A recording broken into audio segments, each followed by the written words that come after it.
ओम नमः शिवाय। दोस्तों, महाकाल की कृपा आप सबके ऊपर बरसती रहे, इसी कामना के साथ आज का जो वीडियो है वो मैं शुरू कर रही हूँ। दोस्तों, इस चैनल पर आपको मिलेंगे पूजा पाठ, व्रत, त्योहार से संबंधित सारी जानकारी। तो अगर आप लोग पूजा पाठ से जुड़ना चाहते हैं तो इस चैनल को सब्सक्राइब जरूर कर लीजिए।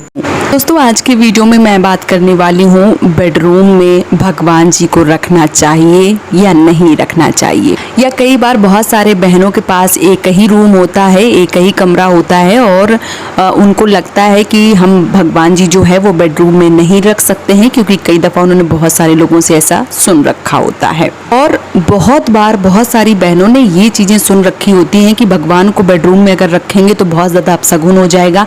इसलिए बहुत सारी बहनें जो परदेश में रहती हैं, जिनके पास एक ही कमरा है और ऐसी बहनें भगवान को रख नहीं पा रही हैं। हो सकता है कि उनका मन जो है वो बहुत ज़्यादा विचलित है बगैर भगवान के, क्योंकि जहाँ पे भगवान और जहाँ पे तुलसी माता विराजमान नहीं होती हैं वो घर घर ही नहीं होता है। तो बहुत सारी बहनें हैं जिनके प्रश्न आ रहे हैं, व्याकुल हैं एकदम से। उनको लगता है कि दीदी एक ही रूम है, बेडरूम है केवल, और बस, और हमारे पास कुछ नहीं है, एक ही कमरा है जिसमें हम बनाते खाते भी हैं और उसी में रहते हैं और भगवान जी को रखना चाहते हैं। लेकिन हमने सुन रखा है कि भगवान को अगर हम बेडरूम में रखेंगे तो बहुत सारे कार्य जो हैं वो जो नहीं होने चाहिए वो उसमें रूम में वो कार्य होते हैं। तो ऐसे में भगवान जी को हम रखेंगे तो कोई दिक्कत, कोई परेशानी ना हो जाए या कुछ गलत ना हो जाए, इसलिए हम भगवान को अपने रूम में नहीं रख पा रहे हैं। आज का वीडियो अगर आप पूरा ध्यान से सुनेंगे तो आपको सारी चीज़ें बहुत ही अच्छे से समझ में आ जाएंगी और यकीनन आप संतुष्ट हो पाएंगे और आप अपने घर में भगवान जी को रख पाएंगे। लेकिन आप लोग अगर इस वीडियो को पसंद करें, अगर आपको मेरी बातें पसंद आए तो आप इस चैनल का सपोर्ट कर सकते हैं और इस चैनल को सब्सक्राइब और वीडियो को लाइक जो है वो ज़रूर कर सकते हैं। तो चलिए आप शुरू करते हैं आज का वीडियो और बताती हूँ कि आप सबको रूम में, बेडरूम में जो भगवान है वो रखने चाहिए या नहीं रखने चाहिए। देखिए, बहुत सारी बहनें जो परदेश में रहती हैं उनके पास एक ही कमरा होता है, उनके पास 2 कमरे 3 कमरे हैं या भगवान जी का कमरा अलग निकाल के रखा है उनके पास। तो उनकी तो बात मैं यहाँ पे कर ही नहीं रही हूँ, मैं केवल उनकी बात कर रही हूँ जो बहनें परदेश में रहती हैं। उनके पास एक ही छोटा सा कमरा है और उसी कमरे में वो जो है वो रह रही हैं, उसी में खाना भी बना रही हैं।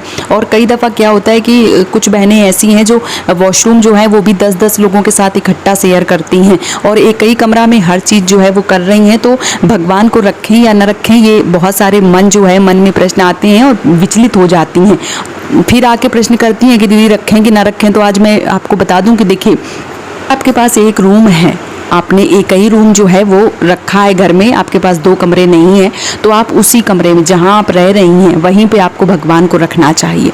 आप कमरे की चारों कोने देख लीजिए, जहां पे पूर्व दिशा पड़ रही है वहां पे आप चाहे टेबल लगा के भगवान जी स्थापित कर लें या कोई अलमारी है वहां पे रख लें, या जो भगवान जी हैं उनका एक लकड़ी का मंदिर ले आइए। जो भी सामर्थ्य में है आपके आपको जो भी ठीक लगे, जो भी आपके सामर्थ्य के अनुसार है, उस हिसाब से आपको जो है मंदिर लगा लेना चाहिए।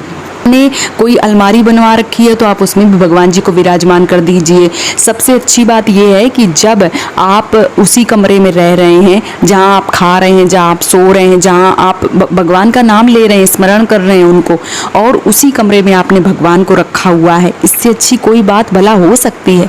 इससे अच्छा तो कुछ हो ही नहीं सकता है। भगवान भी कितने खुश होते हैं कि जब जहाँ आप रह रहे हैं वहाँ पे आपने भगवान को रखा है। रात में नींद में अगर आप बड़बड़ा रहे हैं कि कुछ गलत हो गया, प्रभु अब कैसे होगा, तो प्रभु आपके सामने बैठे हैं।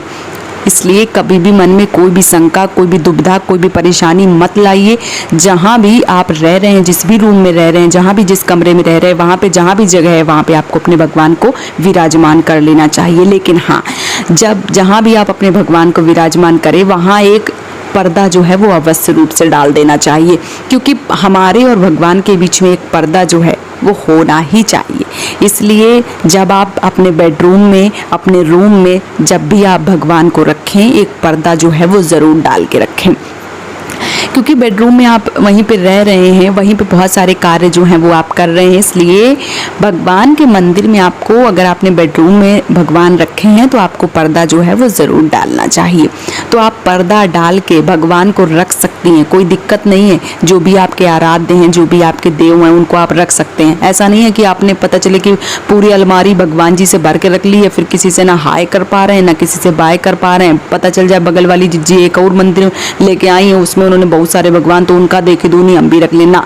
जितने आपके सामर्थ्य में है, जितनी पूजा आप कर सकती हैं, जो भी आप चढ़ा सकती हैं, जितना आप कर सकती उतना कीजिए। किसी के दिखावे में, किसी के देखने से बिल्कुल भी गंभीर हो जाइए थोड़ी। आप उतनी पूजा जितनी आप कर सकती हैं उतनी कीजिए, किसी के दिखावे में मत पड़िए। और रह गई एक छोटे से कमरे में जब आप रह रही हैं, तो आप जो भी कम से कम भगवान रखना चाहती हैं, जो भी उस हिसाब से आप रख सकती हैं, लेकिन भगवान जो है वो ज़रूर रखें अपने घर में। ऐसा बिल्कुल ना सोचें कि एक कमरा है, बेडरूम है, उसमें हम कैसे जो है वो भगवान को रखें, बेडरूम में नहीं रखें।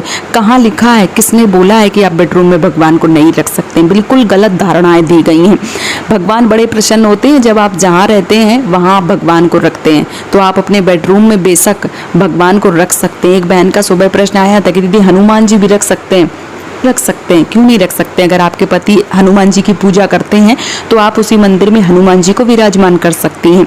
हनुमान जी की पूजाएं, ऐसा बताया गया है कि महिलाएं अगर करती हैं तो उनकी पूजा जो है वो स्वीकार नहीं होती है, क्योंकि हनुमान जो है वो बाल ब्रह्मचारी हैं, इसलिए वो स्त्रियों की पूजा जो है वो स्वीकार नहीं करते हैं। लेकिन हनुमान जी कुछ ऐसे भी नहीं है कि नहीं आपने पूजा कर दी तो पता चले आपकी सुने भी ना, क्योंकि जो हनुमान हैं वो भगवान भोलेनाथ के 11वें अवतार हैं।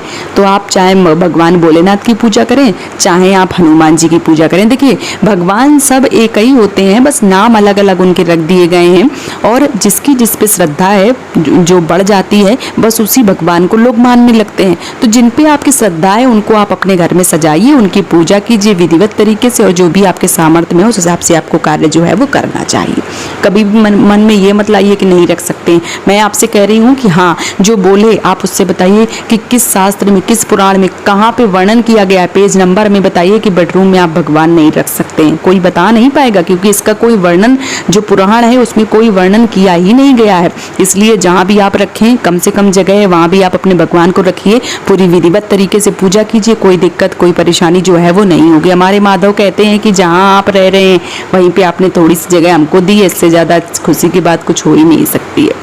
अगर मन में कोई शंका लाए हुए आज से ही, अगर आपने अपने घर में भगवान नहीं रखे हैं तो बेडरूम में भगवान रखिए। अगर जगह नहीं है तो जगह है तो फिर जहाँ भगवान के लिए स्थान दिया गया है वहाँ पे रखिए। अगर जगह नहीं है तो जहाँ भी आपने जगह बनाई है बेडरूम में, जहाँ आप सोच रहे हैं कि नहीं ये अलमारी यहाँ भगवान रखें, तो बिल्कुल पर्दा लगाइए, भगवान को स्थापित कीजिए, विधिवत पूजा कीजिए और अपनी सारी समस्याओं को समाप्त कर दीजिए। उम्मीद करती हूँ कि आज का वीडियो आपको पसंद आया होगा। आपके मन में जितनी भी दुविधाएं चल रही होंगी वो सब शांत हो गई होंगी। अगर वीडियो पसंद आ रहा है तो चैनल को सब्सक्राइब जरूर कीजिए। आज का वीडियो यहीं पे समाप्त कर रही हूँ दोस्तों। जय माता दी।